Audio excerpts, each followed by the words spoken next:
All right. Well, ladies and gentlemen, we are going to get started. My name is Terry Parham, one of the partners at Innovative Wealth Building. And today, as I mentioned, is a reshoot. We recently had retirement planning made easy. A few folks weren't able to make it, they had some technical issues. So we decided, hey, why not take an opportunity to do this one more time and then also to record it so we can use it for future purposes. So that is the game plan today. We'll talk about retirement planning made easy. As I mentioned, my name is Terry Parham, and you've probably heard of Innovative Wealth Building. If not, we are a registered investment advisory firm. We're regulated by the SEC, which is the Securities Exchange Commission. And just for academic purposes, we're considered a large firm just because of the amount of client assets we have the privilege of helping manage and take care of. The thing that we do is to try to always do what's best for our clients. If your values are strong, then your path is clear and it makes life so much easier to serve others and to make a big impact. So, on behalf of Warren, Jennifer, Kenna, and myself, we appreciate you taking some time and we'll look forward to having some fun today. I am the presenter, Terry Parham, and as I mentioned, one of the founders of Innovative Wealth Building. In my current role, I get the opportunity to work with clients, but then also help with the Chief Financial Officer and Chief Compliance Officer responsibilities. In the past, I have worked in the financial industry as an advisor trainer, as a manager, as a workplace educator for financial institutions or just corporate or governmental entities that want their employees or stakeholders to have good financial readiness. And as far as industry knowledge, I'm super nerdy. So I have the Certified Financial Planner designation, a few other designations, and then I hold series licenses 6, 63, 65, 7, and 24. What does that mean? It means I'm super, super nerdy. And if you have any questions, should be in a pretty good position to be able to give you some answers and information that will be helpful. Last couple things about me, because hey, who doesn't love to talk about themselves? I have a beautiful family, my partner and wife, Kenna, our son, Everett, also known as one of the little mascots of IWB. We love to help people and talk about money and use money as a resource, as a tool to accomplish great things in life. And anyone that knows me knows that I love tacos. So I had to put tacos on the slide. It would not be a TP presentation without mention of tacos or Taco Bell. So we'll just get it out of the way here. Love tacos. If you know any great taco spots, I'd be happy to hear about them. So today's game plan, we're going to talk about a few things. First, we'll talk about creating a good retirement plan. Why create a bad one? Let's create a good retirement plan to help you get there. We'll discuss some of the popular retirement myths. We'll also talk about retirement pitfalls. There's a saying that a wise person learns from the mistakes of others. And then finally, we'll talk about keys to success and action steps. So, those will be the four topics that we will discuss today. And then if you have any questions, just let me know. So I just noticed a comment that someone wasn't able to hear, and then a response that others were. So not too sure what may be going on with your audio. Perhaps check if it's coming from a speaker or your computer system. Worst case scenario, we'll be able to send the link afterwards. So if you continue to have issues, then feel free to drop off and then we'll just send you the link afterwards. And then you can, of course, refer back to us with any questions that you might have. So again, we'll cover four big things. My dad used to do a lot of presenting in the military. He'd say, "Be good, be quick, and be gone." So I will carry those three strategies with me, and then we'll go ahead and get started. Ground rules. First and foremost, we want to just have fun today.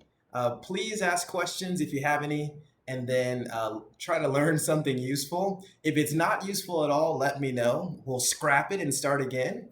But the intent today is to give you some tangible information you can utilize to help your family and yourself take your finances to the next level.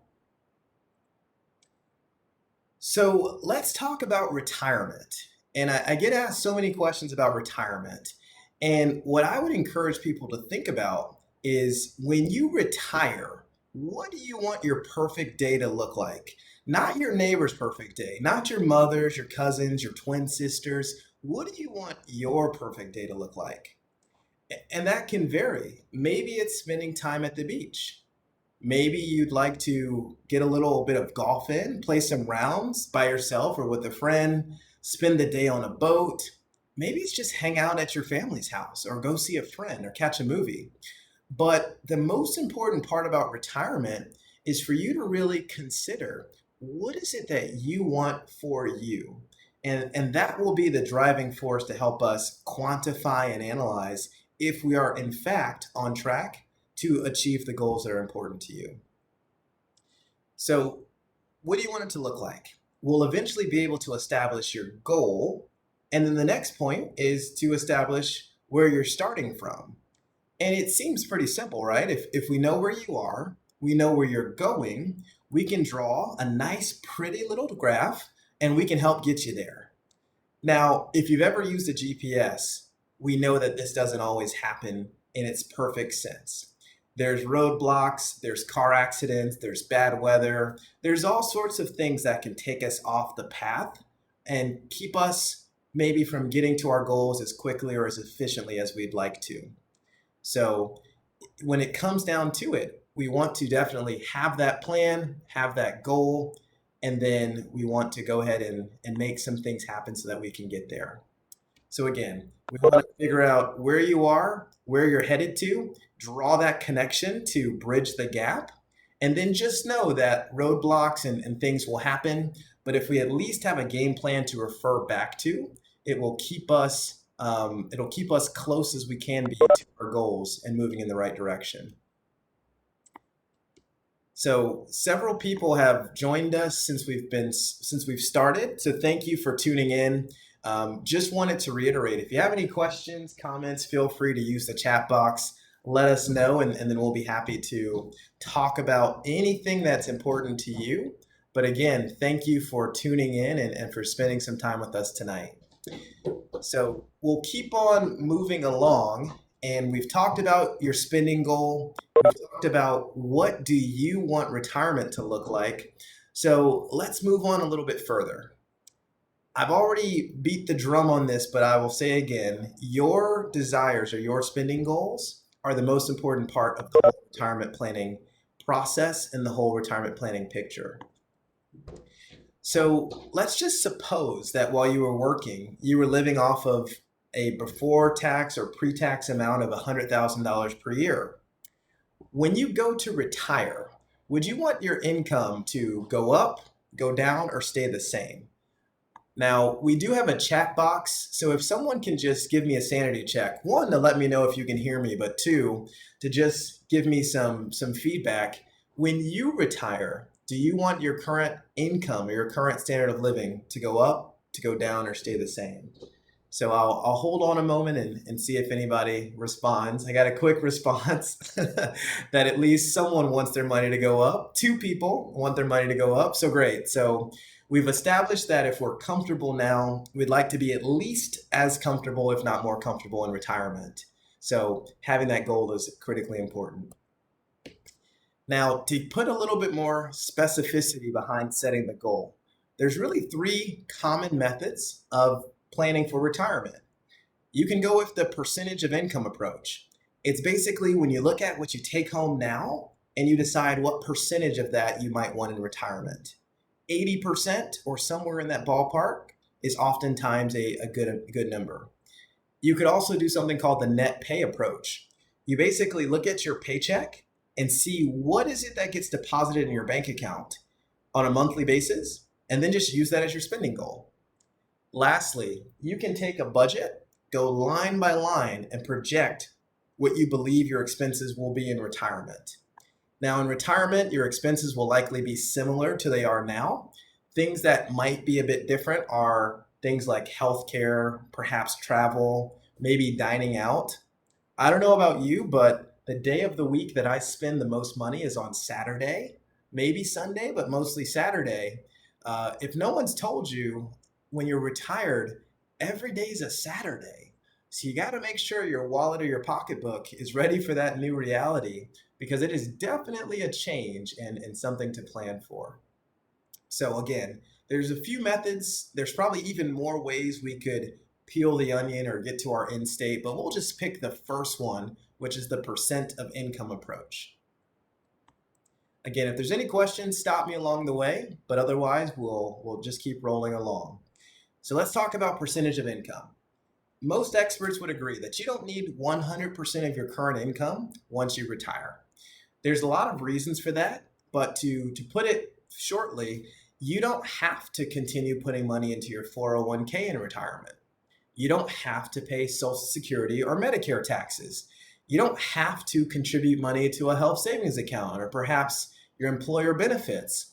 So if you're no longer putting, say, 10% to your 401k and you're not paying 8% to Social Security and Medicare, and you're not paying 2% more to your employer benefits, maybe instead of 100% of your income, very quickly, you only need 80% of that income and you're still the exact same amount. You still have the exact same amount of comfort because you're not having any less money. There's just less things that you have to pay for. So again, in this example, we'll say that perhaps 80% is the number. And once again, we got to that by just backing out the fact that we're no longer contributing to a retirement account. We're no longer paying into FICA, which is Social Security and Medicare, and perhaps not making contribution towards some of our employer benefits. So our spending goal, $80,000, and we'll move forward and see how this plays out for us. So that was our goal amount. Let's talk a little bit about income. And in general, your retirement sources of income will come down to Social Security, pensions, annuities, and then rental properties, real estate, or business income. Most of us are going to qualify for Social Security. However, Social Security was never intended to be enough money for us to really be comfortable in retirement. So although that's one of the mainstays of retirement, you don't want that to be your only source. You want it to actually not be that big of a piece of your puzzle. And there are some reasons for that, and we'll talk about that in just a moment. Second up would be pensions. Nowadays, the vast majority of Americans will not retire and receive a pension. Once upon a time, that was not the case, but in the world we live in now, lots of pensions have left corporate America. If you work for the government, or if you're in the military, or you're a teacher or involved with the education system, perhaps you'll have a pension. However, the pension amounts aren't necessarily as big or as lucrative as they once were. Third point, annuities. A lot of people don't have annuities, or at least they don't know they have annuities. But in essence, an annuity is a financial vehicle designed to pay you income for as long as you live. Let me say that again. An annuity is a financial vehicle designed to pay you income for as long as you live. If you think about Social Security, that's a financial vehicle designed to pay you income for as long as you live. If you think about a pension, it's a financial vehicle designed to pay money as long as you live. So an annuity really falls into a similar category with Social Security and pensions. But it's one of those things most people haven't learned a whole lot about. But if you continue to work for many more years, you're going to see more and more annuities. The Secure Act, which was passed a couple years ago, part of the legislation actually created a need for employers to integrate annuities into their 401ks, because 401ks are great tools for accumulating and building wealth. They're not necessarily as good for distributing wealth and creating a stream of income for us to spend. So income and having the money to spend, that's the important part of retirement. It's not having a big cash pile. That's nice, that's pretty, but having a bunch of money in your investments doesn't make your lifestyle any better. It's actually taking that money, mobilizing it, and using it for income and spending power in retirement. Lastly, rental income or business income. Maybe you have some rental properties or real estate or royalties from a movie you were in or a commercial, or you just own an H&R Block or a Chick-fil-A. If you have that income in retirement, it lessens the amount of money you may need to draw from your investments and will just provide another source of wealth and of resources in retirement. So no slide would be complete without mentioning the dark side or the downside of some of these income sources. So we'll talk about those briefly. One consideration, and I get asked this all the time, Terry, do you think Social Security will be around when I need it? What I would say is yes, it will most likely be around. I would almost guarantee it because if you're making money and you're getting taxed, you're paying money into Social Security. When you pay money into something, you got to get a return. You have to get something back, or else there's going to be chaos. There is going to be major problems that come about if we're all putting thousands of dollars into something and we never get any of it back. So will Social Security be around? Yes, it will, but it probably will look different. Our benefit amounts may be lower. The a time frame of which you can actually qualify and claim it may be shorter. They're going to probably change how the Social Security benefit grows over time. That's called COLA, or cost of living adjustments. So it'll be there. It'll just look a little bit different. Number two, yo-yo. That stands for you're on your own. Once upon a time, there were more pensions, but those things have started to exit stage left. So if you're in an employment situation where you don't have a pension, you're going to have to take on more financial responsibility than perhaps your friends, your parents, or grandparents. So just something to be aware of. I mentioned already, the Secure Act has created this need for annuities to get integrated into retirement plans. This will end up being a good thing. There's a ton of annuities out there. Some are good, some are not so good. So you just want to be diligent as you consider any type of financial product. And then lastly, owning real estate or owning a business. Those are two of the big ways to create wealth for yourself, but then also generational wealth. So the big three ways that the vast majority of people become wealthy, it's investing, it's owning real estate, and then it's also owning some type of business interest. If you're doing two of those three or three of those three, you're really diversifying your approach to building wealth. If you're only doing one, that's okay.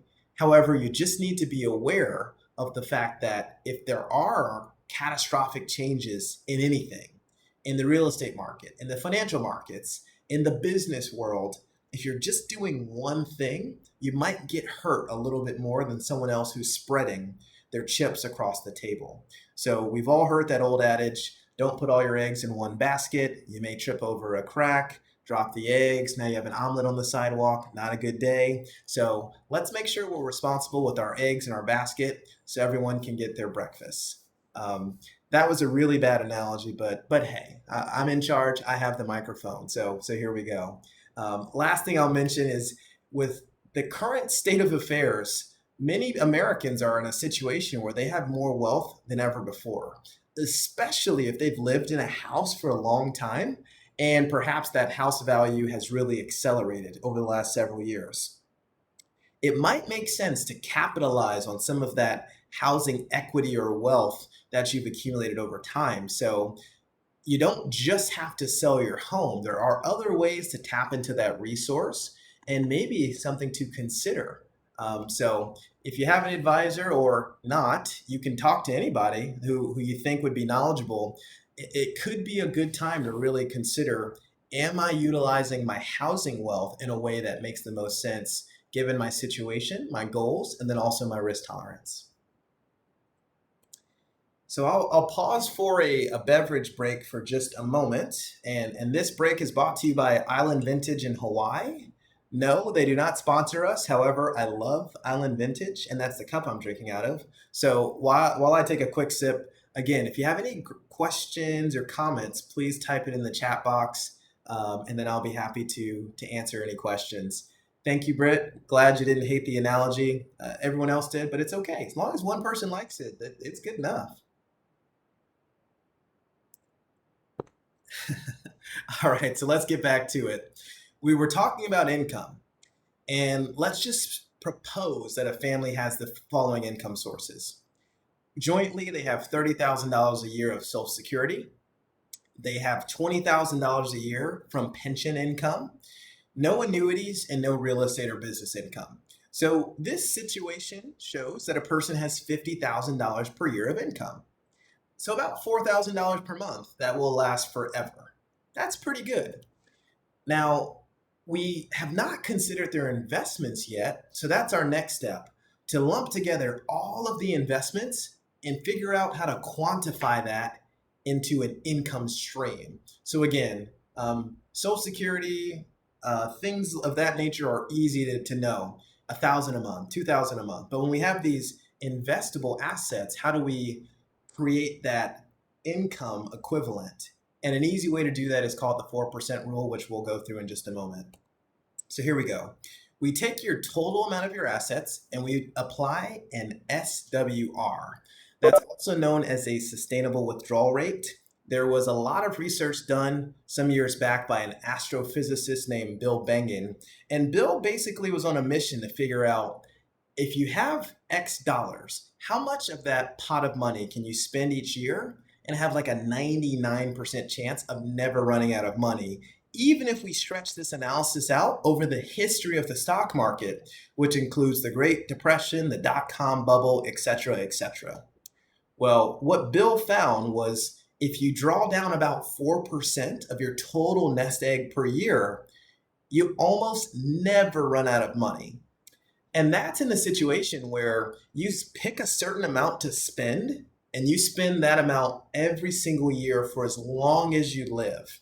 And you even give yourself pay raises to account for the cost of Starbucks and pizza and gas going up over time. Now, that's like putting your car on cruise control and just driving and never making any changes, even if there's an accident or traffic or bad weather. In real life, if we're retired and we're seeing an accident or traffic or catastrophes, we're probably going to lower our spending. So the 4% rule is considered exceptionally safe. And given a $500,000 nest egg, this family would then have another $20,000 per year of income that's very, very, very secure. So again, you take your big pot of money or your little pot or medium pot of money, apply a 4% withdrawal rate. And what that's going to do is show you how much money you can safely take out without having to worry about running out of money at some point. If we add that to the other income sources we've already discussed, our financial example family wants $80,000 per year to spend. If we look at their Social Security, their pensions, and their investment income, they have $70,000 of their $80,000. I'm no rock scientist, but having $70,000 of the $80,000 goal is pretty dang good. That means we only have to fill a $10,000 gap by way of using interest and the gains of their investments over time, which will be really, really simple given the example that we've walked through. So that would just be a basic level view of how do we quantify a retirement spending goal? How do we consider our current income and investable assets? And then how do we put those together and then think about the ramifications of do we have enough money? Do we possibly need more to reach our goal? And then how do we talk about the action steps to really get to our end state? So we're about to transition to popular retirement myths. I'll pause here again to see if there's any questions, comments, concerns, complaints. If you have any, please let me know. And again, we'll go ahead and just take about 5 or 10 seconds to let anyone type in the chat box if there's something that they'd like to say.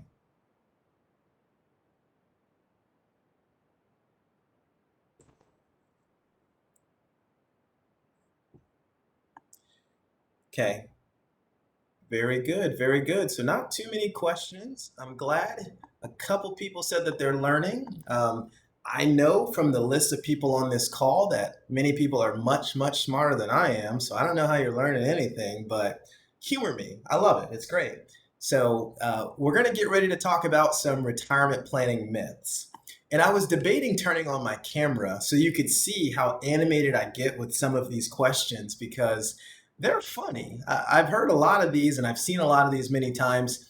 I'm not going to turn on my camera because it's a little warm today and I do that weird thing when I sweat profusely. It's awkward. So next time, our presentation in November, I promise the camera will be on the whole time, but I need to work on getting this room the right temperature before I subject you all to seeing me sweat and have to change my shirt during the presentation. So let's talk about retirement myths. And if we don't cover a myth that you've heard, feel free to let me know, and then we will cover that as well. But let's go ahead and talk about retirement myth number one. So I've had people say, "Hey Terry, I think I need $1 million to retire, or 2 million, or 5 million, or some number." What I would say is anytime someone says you need X dollars to retire and they don't have an extremely thorough understanding of your situation, then they have no idea what they're talking about. And here's why. Let's say you walked onto a car lot, you were looking for a new car. You walk on the lot and the salesperson says, "Hey, you need a Maserati," or "Hey, you need a Honda Odyssey." Is there any basis that they know exactly what you need? Do they know the size of your family? Do they know if you have a electric car charging station at your house, or if you're going to be going to soccer practice or off-roading, or if you care about gas mileage or safety? If you want the weather package or the technology package? They have no idea. And just like buying a car or selecting the right toothbrush or picking a restaurant to go to, there's nuances and there's differences between everybody. So no two people or two situations are completely homogenous. You've got to take the time to really understand what people want for themselves before we can tell them or share with them what their goal maybe should be or what they should aim towards. So do you need $1 million to retire? Probably not. It could be more, it could be less. There's a lot of factors, but I would suggest that retirement is important enough that you don't just want an answer. You want the answer. So that's where my soapbox rant ends when it comes to, do I need X dollars? You probably don't. It's some other number. Let's get more specific. Question two, or myth two. Terry, my expenses will be lower in retirement. No, they won't. Uh, I'll just say it. My lie detector is going off. I was looking for a more PG word because when I was a kid, I got in trouble for saying lie. I'm sure some of you did as well. I know at least one person that did. But your expenses will not be lower in retirement. Let's just be honest here, because if your expenses are $50,000 a year for the last 30 years and tomorrow you retire, will you just wake up and become a different person tomorrow? Will you say, "You know what? I've really enjoyed shopping at Whole Foods. I'm just going to start going to the Piggly Wiggly tomorrow because I am now retired. I really love these shows on HBO, but let's get rid of them. I just want three channels." It's not going to happen. In fact, you're probably going to have your expenses go up because, again, every day is a Saturday when you're retired. So will your expenses be lower? No, they won't be lower. So let's not even pretend that they will be. Let's go to number three. Number three is, I'll be in a lower tax bracket. Okay, let's think about that. And here's the question. When you retire, would you like your standard of living to go up, go down, or stay the same? Most people say, "I want my standard of living to stay the same or go up." Well, brain surgeon, if you want your standard of living to stay the same or go up, how on earth is your tax bracket going to go down? Your tax bracket is going to stay the same or it's going to go up unless the government decides to tax us less. But last time I checked, there were trillions with a T, tango, T, trillions of dollars of debt that we got to figure out how to pay. So if I were a gambling person, which I am not, I don't spend more than $20 in a casino, it's a problem. If I were you, I would really not expect to be in a lower tax bracket in retirement.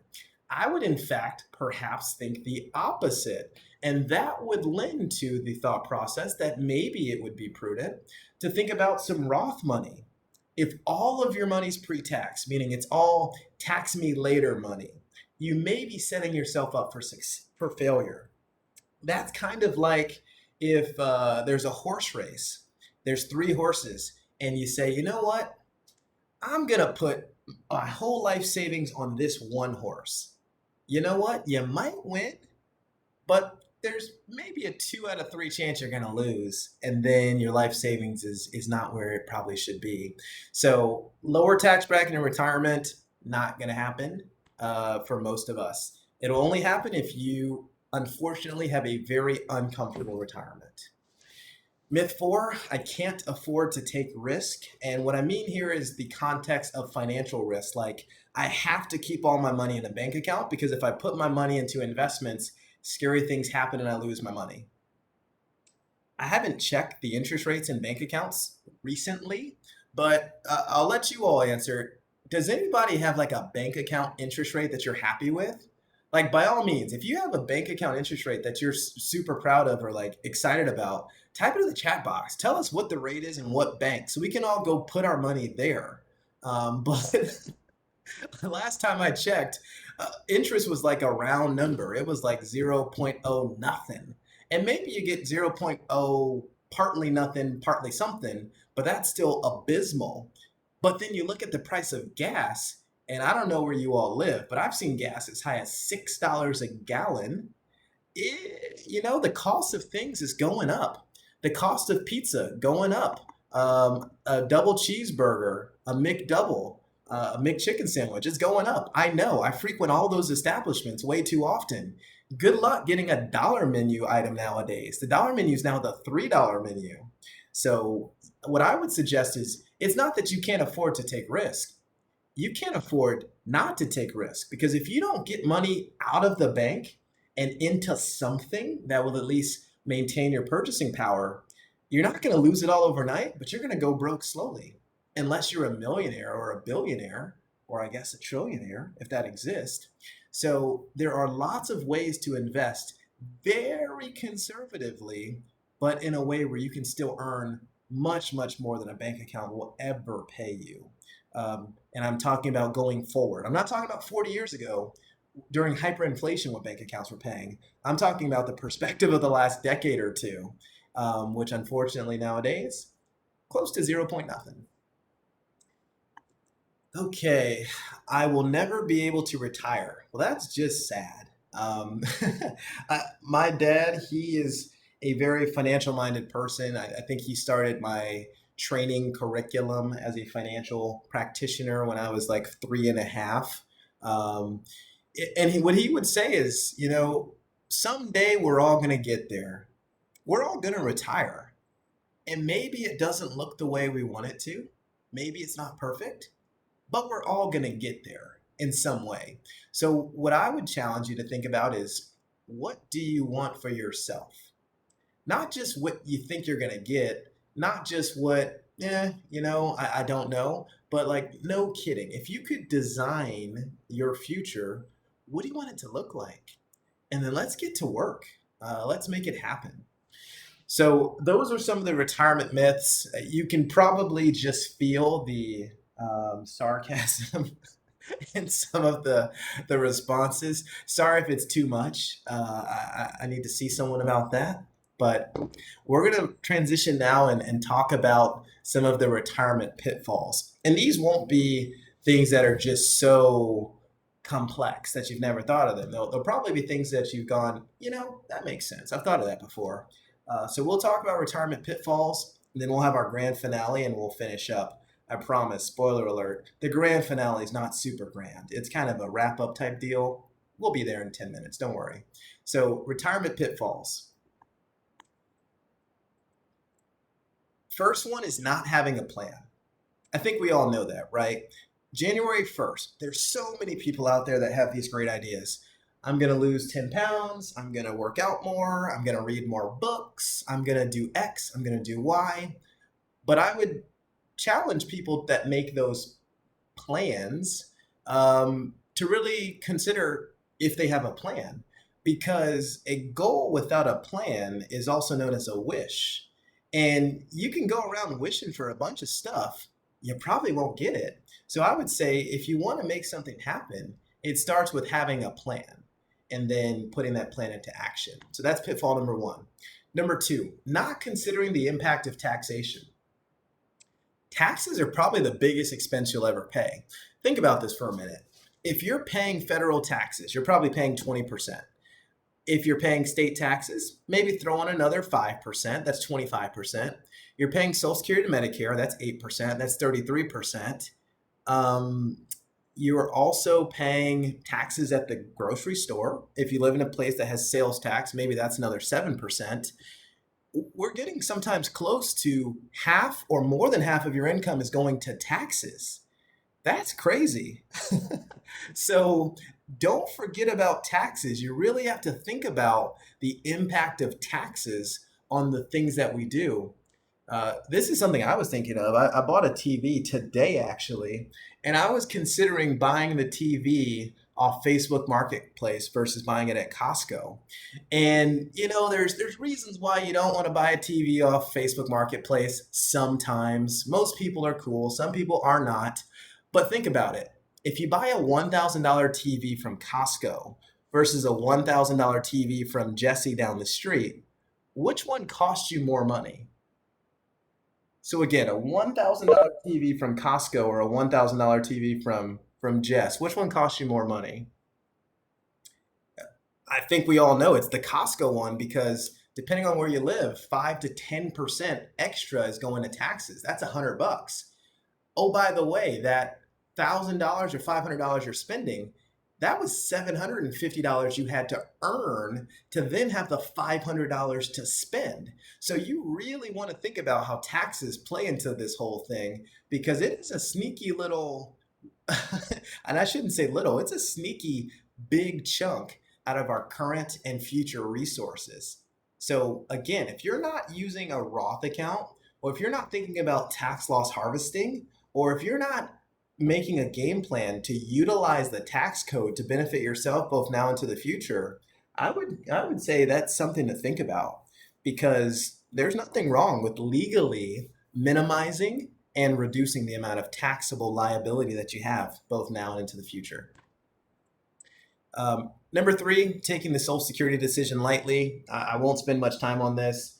Social Security is the biggest income source for the majority of Americans. However, a lot of people don't make choices that they are happy with. I've heard a lot of people regret their Social Security choice. And the thing about it is, once you make it and the little 1 year period of irrevocability goes by, you are stuck with that choice forever. I know people that have lived to 100. You don't want to take Social Security at 62 and regret it for 38 years. So I would suggest that before you make that decision, think it over. Make sure it's the right choice. And if you're married, just know that your Social Security decision counts twice.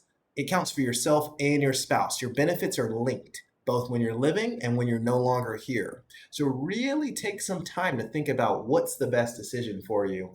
I have a separate presentation on Social Security. It's 45 minutes long. It could probably be 45 days long because the tax code is so ridiculous. So don't take that decision lightly. Couple more things, and these will be quick. Some people are accepting all the big retirement risk. Others are not considering survivorship. And then last but not least, we want to make sure you're saving enough and you're saving soon enough. So let's think about big risk. There's this new technology, this new tool called Google. You've probably never heard of it. I'm new to it. I only know because I know someone who works there. They let me in on the little secret. So it's this tool where you kind of type in like a sentence. It can be misspelled, it can be fragmented, whatever. And you type it in, and then it will spit out like an answer to your question. It's pretty cool. So I went through and I typed in like, what are the big retirement risks? What are the big risks that people should be worried about in retirement? Because, hey, I'm giving a financial presentation. Don't people want to know the big risk? So here's what it came up with. Out of 163 million results, which were all, I guess, read through in less than a second, it says the biggest problem is outliving your money. Wow, because we're living longer, outliving your money is a real problem.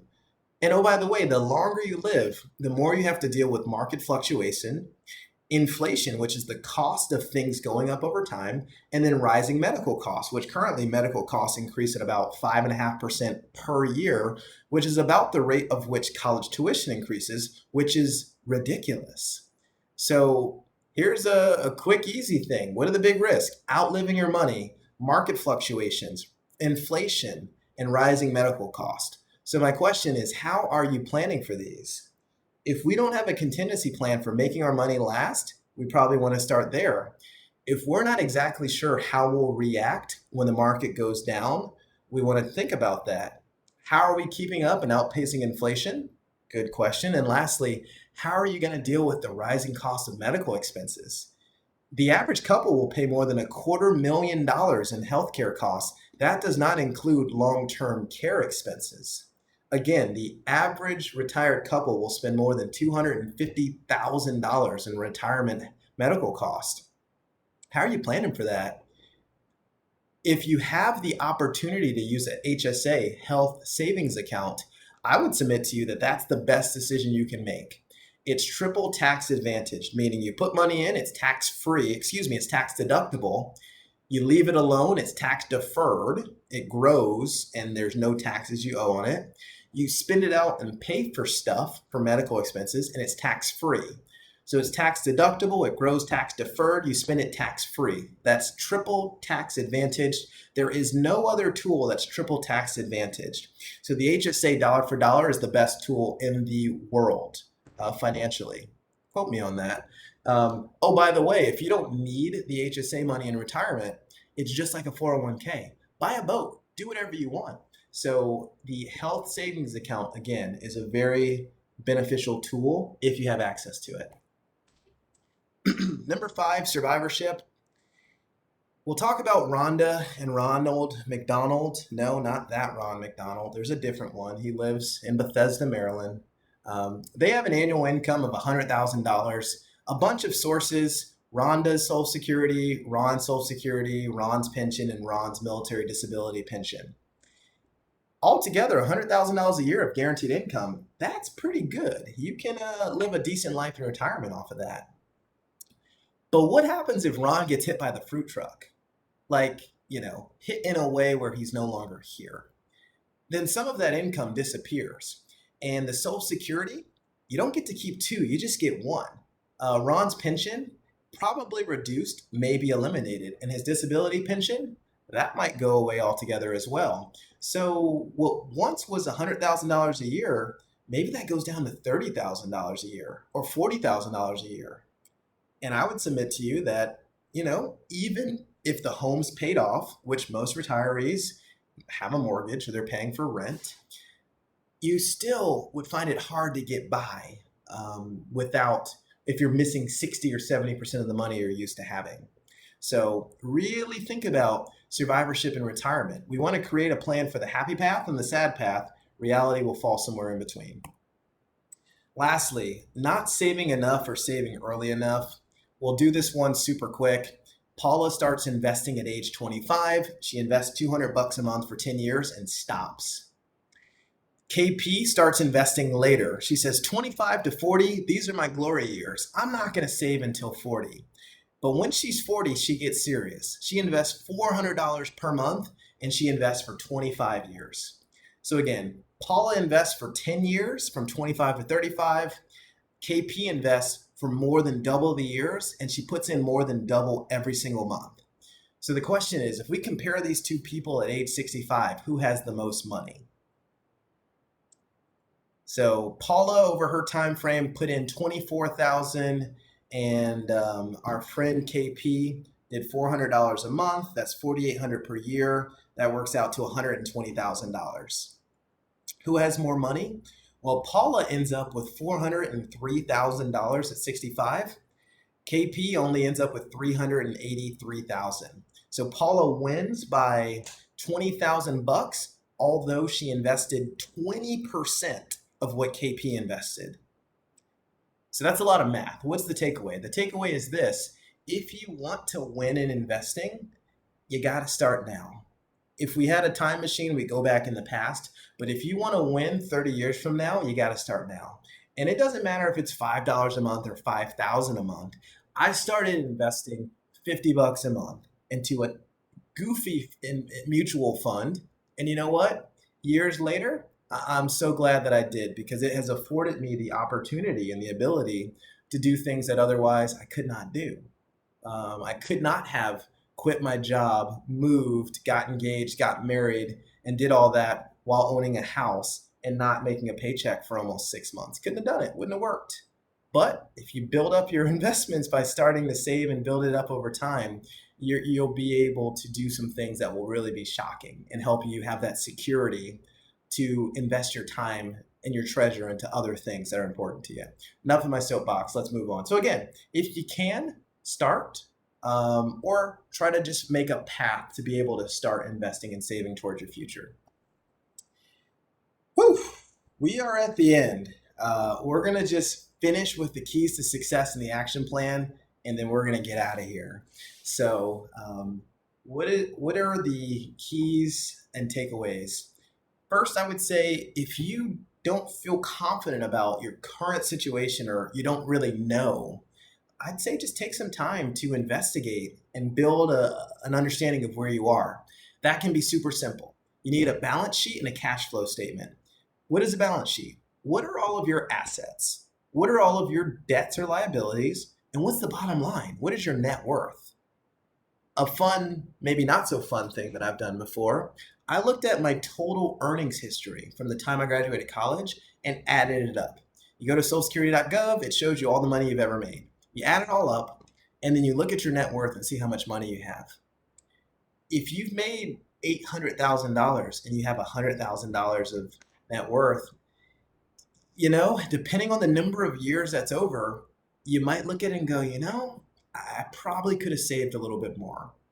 And maybe we can't go back in time. Maybe we can change things going forward. But if you've had that experience or someone you know has, share that information. Help the next generation avoid some of the pitfalls so they can do better. We all want to take the flag as far as we can, plant it, let the next generation take it further. That's how we do it. So assess your current situation. Review your investments. People bring me investment statements all the time, and they are shocked to actually understand or hear like what's happening here. So simple things like what's the expense ratio? What's the turnover rate? What are the returns? Is it in line with what it's expected to do? What's the rating of this fund? What are the actual holdings in your mutual fund account? It takes 5 seconds to find that and identify it. So how do we review your investments? Don't worry, we're going to do a class on that. Run a retirement analysis. It's green, yellow, red, just like a stoplight. Green, are you good to go? Red, do you have some work to do? Yellow, are we somewhere in the middle? Where are you if we run your retirement analysis and think about your goals and resources? 4, consider tax diversification. If all your money's pre-tax, maybe we want some Roth or some other types of resources to perhaps lower the tax burden in retirement. And then if you can save more money, this could be $5, could be $50,000. I don't know. But I do know that life is a game of inches. You stretch, you work hard, you get that extra inch, then you go one more, and then another, and you'll be incredibly impressed with where you'll end up. So those are some of the key takeaways. The last one would be plan for retiree healthcare costs. I think I beat this drum pretty loudly earlier. Use a health savings account if you can. If you don't have one, you can do a non-retirement investment account or just plan to use your retirement accounts in the future. And I may have one more bullet on here because knowing me, I would put 7 takeaways because that's our lucky number. There it is. Lastly, consider creating a comprehensive plan. I say a comprehensive plan because if you look at your financial situation and you just focus on one area, it's almost like taking a car and only focusing on one thing. So, my car's not riding that well. Let me just check the tires. Oh, the tires are fine. And then you don't do anything else. But you take it into the dealership or you take it somewhere, you get 100 or 200 point inspection, and they can say, hey, it's not your tires, it's your timing belt. Or this bracket's loose, or this is rotted, or this is corroded. Maybe you don't want to hear it, but if you at least take the time to get under the hood and do a full evaluation, That will give you the best ability and likelihood of identifying points where you can improve, and then also finding things that work well that you can continue to leverage and make the most of. So that's our presentation for today. We do have to have this disclaimer slide. I won't make you read it. I won't even read it, but the information presented today is intended to be generic in content, not making specific recommendations to anyone on the line. When it comes to your particular situation, you're going to want to think about your wants, needs, goals, expectations, etc., to ensure that you're on the best path to success. No assurance can be given that any financial product is going to guarantee you success. It doesn't even say that there. I just wanted to say that, so that's cool. So that's all I have for today. Again, so appreciative of you taking some time to join us for the presentation. We recorded this one today. We have plenty of other topics. Every single month, a different topic is what we'll cover, and we'll take your feedback. If there's things you want to hear about, we're going to talk about what you want to hear about. We're also going to do some live question and answers where we just pop on here and ask us some questions. We'll talk about what you want. Don't let Terry make the slides because you never know what he's going to talk about. So if you want to reach us, innovativewealthbuilding.com. You have our Facebook, LinkedIn, Instagram, YouTube, my email, and then our office phone number. We're here to help. Would love the opportunity to help however that we can. So that is my big presentation. I said it would go to 4 o'clock. It's 3:58, and I talked too much. So I'll pause here. Are there any questions, comments, concerns from anybody before we get ready to close up? Bill and Sherry, thank you so much. Glad you were able to figure out how to get that audio working. I know it can be a little goofy sometimes. It's like when the TV's not working, you just have to like smack it a little bit to make it turn on. So glad you're able to join us. So thank you. Thank you. Any other questions or comments before we call it a day?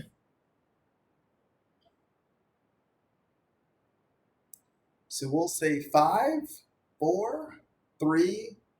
Jennifer Brooks needs to update her financial plan. Get on it, JB. I know some people that can help with that. Everett's waving. He wants to build your plan in e-money.